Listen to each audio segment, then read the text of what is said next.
Maximum security patuman sa kapulisan sa dakbayan sa Lapu-Lapu atol sa traslasyon sa imahin sa Senior Santo Niño. Gipaniguro sa Lapu-Lapu City Police Office ang kahapsayo kalinaw sa ruta nga agian sa imahin. Magikan kini sa tiilan sa unang tulay hangtod na sa simbahan sa Birhen sa Rigla. Diin ipahigayon ang Santos Camisa. Gilauman nga mudag sa mga dibuto apan sitting capacity lang ang mamahimong tugutan sulod sa simbahan. Human sa misa, igawas ang imahen padong sa Muelle Osmeña, din isakay kini alang sa fluvial procession. May pahimangno si City Director Senior Superintendent Limuel Obon nga mas maayo nga magdala ang mga diboto og transparent backpack alang sa seguridad.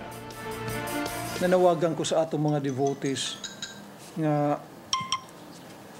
extra careful about their belongings kay basin masalisihan ta kanang mga mangunguot. Nobody can secure yourself. Number one, good, that paramount is your own responsibility.